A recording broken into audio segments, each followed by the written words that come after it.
বিসমিল্লাহির রহমানির রহিম।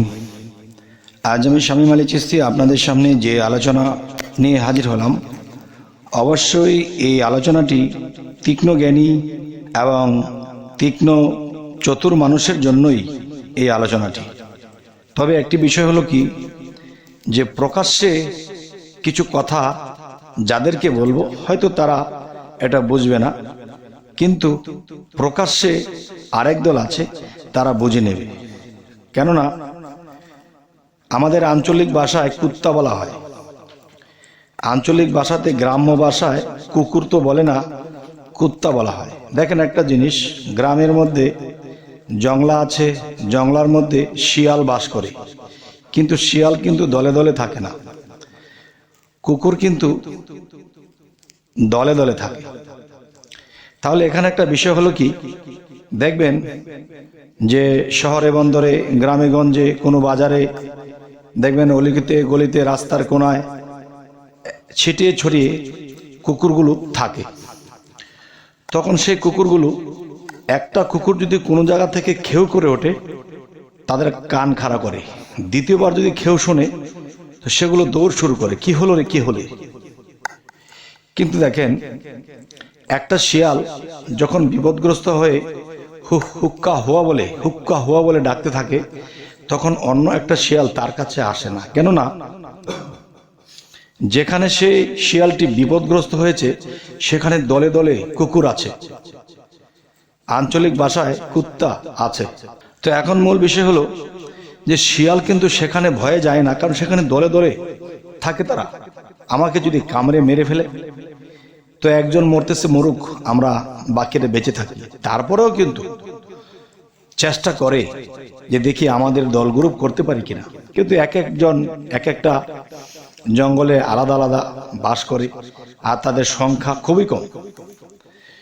তো এখন বিষয় হলো কি, যে আমরা লেখাপড়া করতে গিয়েও আমরা দেখেছি শিয়াল পণ্ডিত, মানে শিয়ালের জ্ঞান চতুর জ্ঞান, আর কুকুরের কিন্তু শিয়ালের তুলনায় খুব কম জ্ঞান। তো এখন বিষয় হলো, এই পৃথিবীতে মানুষ যে এসেছে জন্ম নিয়ে, সকল মানুষের কিন্তু এক স্বভাব চরিত্র, এক ধরনের জ্ঞান নেই।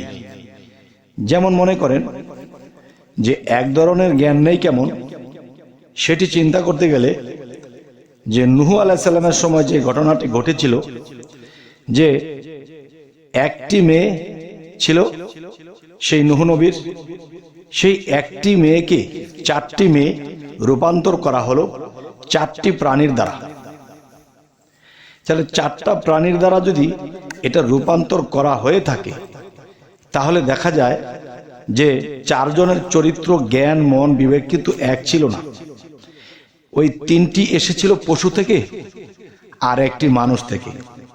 তাহলে মানুষের সংখ্যা কম, তাহলে শিয়ালের সংখ্যা কম, জ্ঞানী চতুরের সংখ্যা কম, আর যেগুলো পশুর থেকে এসেছিল এদের সংখ্যা কিন্তু বেশি।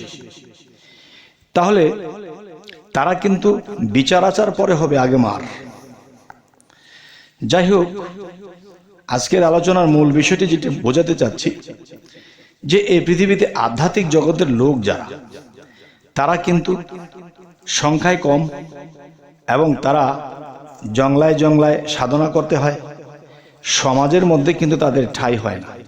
কিন্তু মূলত আল্লাহর সাধনা, মূলত সাধনা যে সেটি কিন্তু তারাই করছে, আল্লাহর ধন কামাই করতেছে, আল্লাহকেও কামাই করতেছে, আল্লাহর সাক্ষাৎ ঘটাইতেছে। কিন্তু যারা সামাজিকভাবে আছে তারা কিন্তু এটা পারছে না। সংসারের তাড়না, বিভিন্ন ব্যবসা বাণিজ্য, বিভিন্ন কিছুর তাড়নায় পড়ে তারা যতটুকু ইবাদতি করে অতটুকু দেখা যায় মনোগত হয় না, দুনিয়ার লোভ লালসায় পড়ে থাকতে হয়। তাই আমি বলবো, আমি কুকুর বা কুত্তা বিষয়ে যাদেরকে বলবো, আমি তাদেরকে এরকমভাবে বলবো না, তারা একটা পর্যায়ে আছে। কিন্তু মূলত শিয়াল কারা? মূলত শিয়াল হলো তরিকতের লোকগুলো, তরিকতের লোকগুলোই হলো শিয়াল। আর তারা দরিদারে ছিটিয়ে এদিক সেদিকে থাকে, জংলায় সাধন করে, গাছের পাতালতা খেয়ে বেঁচে থাকে। কিন্তু তারা কিন্তু আল্লাহকে লাভ করে, আল্লাহর জ্ঞান গুণ তারা লাভ করে, কিন্তু তারা মৃত্যুর পরে বিশাল মাজার হয়ে যায়।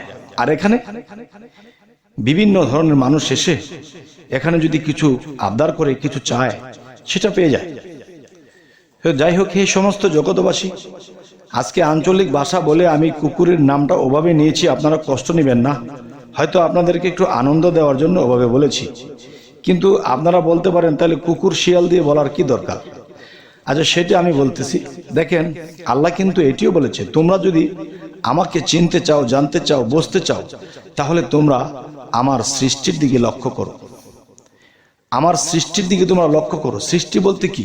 18,000 মাকলুকাত, এছাড়া সূর্য, চন্দ্র, গ্রহ, নক্ষত্র, পাহাড়, পর্বত, পাতাল, পানি, সাগর, যা কিছু আছে সমস্ত দিকে যখন তোমরা লক্ষ্য করবে, তাহলে তোমাদের জ্ঞান সৃষ্টি হবে। তাহলে মাকলুকাতের মধ্যে দুইটা মাকলুকাত, একটি হলো শিয়াল আর একটি হলো কুকুর। এই দুটির মধ্যে কোনো বনাগত নেই। দেখবেন, একটা শিয়াল যদি কোথাও দেখে কুকুর 4-5টা মিলে একটা শিয়ালকে দৌড়াতে চলে যায়, কিন্তু একটা শিয়াল কিন্তু কুকুরকে দৌড়াতে আসে না। আর এটা কিন্তু বাহ্যিক মিল আছে। আর তারা কিন্তু দলবদ্ধ থাকে। একজনে ধর বললে সব একসাথে ছুটে। কিন্তু ধর কেন বলা হয়েছে এবং যাকে ধরবে তার কি অপরাধ আছে, তার কি কোনো সমস্যা আছে, তা না জেনে তাকে কামড়াতে শুরু করে দেয়।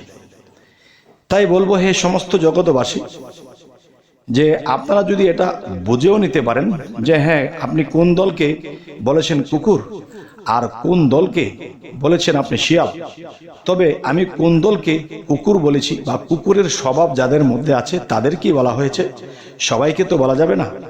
তবে এতটুকু আপনারা বলতে পারেন। তাহলে আমি বলবো যে দেখেন, আমি তরিকতের লোক, আমি মুর্শিদ ধরেছি, আমি আল্লাহর সাধনায় নেমেছি, সাধনা করার চেষ্টা করছি। কিন্তু আমি যদি একটা তরিকতের লোক বা তরিকতের সাধককে যদি আমি শিয়াল বলি, তারা কখনোই রাগ হবে না। আর যদি অন্য কোনো তরিকতের বাহিরের কোনো লোককে আমি ওরকম কিছু বলি, তখন তারা রাগান্বিত হয়ে যাবে। তাই আমি সেই দলের নাম বললাম না। আমি নাম বললাম না এ কারণেই যে এই নামটা যারা এই আলোচনাটি শুনবে তারা নির্ণয় করবে এবং তারাই কমেন্টে লিখে দিবে যে কারা শিয়াল আর কারা কুকুর। আর এই দুইটা দল পৃথিবীতে আছে। আর এই দুইটা দলের কারণেই ধর্মের বিশৃঙ্খলা। আর এই ধর্মের বিশৃঙ্খলার কারণে মানুষ সর্ব দিক দিয়ে অশান্তি ভোগ করে, না পারে আল্লাহর কোনো ভালো ইবাদত করতে, না আল্লাহর পথে সঠিকভাবে চলতে, না কিছু সঠিকভাবে কিছু বলতে। মানুষ খুব কষ্টেই জীবনযাপন কাটাচ্ছে। আজকের আলোচনাটি আপনাদের সামনে এই জন্যই করলাম, কারণ এই আলোচনাটি একমাত্র সূক্ষ্ম জ্ঞান এবং গভীর জ্ঞান এবং তরিকতের গভীর জ্ঞানী লোকেরাই এই আলোচনাটি বলবে। কিন্তু আমি কিন্তু একবারও উল্লেখ করিনি যে কুকুর বলতে যে দলটা, এটা কিন্তু আমি বলিনি। আমি কিন্তু বলে দিয়েছি তরিকতের যে লোকগুলো, এগুলো শিয়াল, এগুলো বড় পণ্ডিত, এরা জ্ঞানে, এদের জ্ঞানের সাথে সেই দলটা পারে না।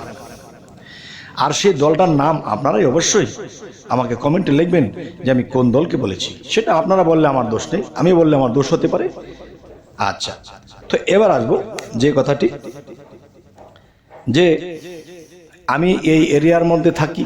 কুকুরের একটা বিষয় দেখেন, কুকুরের সাথে তাদের কি মিল আছে।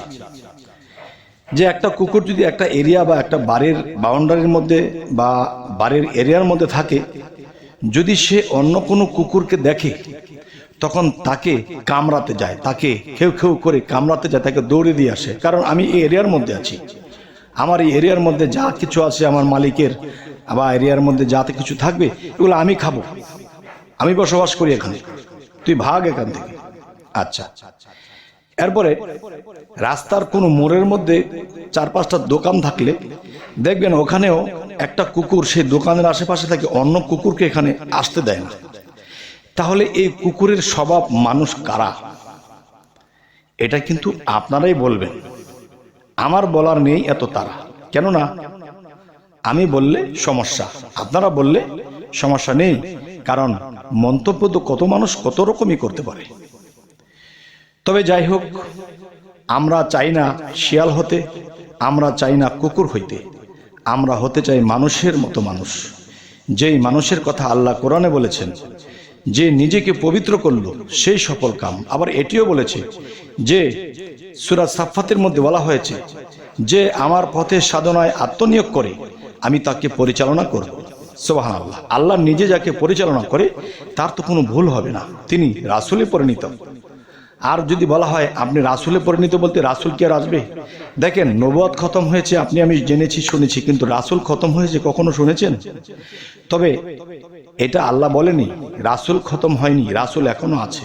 আচ্ছা, এর মধ্যে আবার একটা কথা বলেছে, আমি তোমাদের মধ্য থেকে, কোরআনের কথা, আমি তোমাদের মধ্য থেকে একজন রাসূলকে বের করে আনি, কিন্তু তোমরা সেই রাসূলকে মানোনি, তাকে তোমরা প্রত্যাখ্যান করেছো, তাকে তোমরা অমান্য করেছো, তাকে তোমরা তার সাথে ছলবাজি করেছো, তাকে তোমরা কষ্ট দিয়েছো। তাই আমি বলবো, হে সমস্ত জগতবাসী, এখনো পর্যন্ত সেই রাসূল বিরাজিত আছে যেই মানুষের মধ্যে, সেই মানুষকে আমরা অবশ্যই বেছে নেব এবং তাকে আমরা মুর্শিদ রূপে মানব। যাই হোক, হে সমস্ত জগতবাসী, আমাদের এই আলোচনা যদি আপনাদের ভালো লাগে থাকে অবশ্যই সাবস্ক্রাইব করে নেবেন, ফেসবুক হলে অবশ্যই ফলো করে নেবেন এবং সকলে ভালো থাকবেন। সামনে কি ধরনের আলোচনা চাইছেন তাও জানাবেন। আল্লাহ হাফিজ।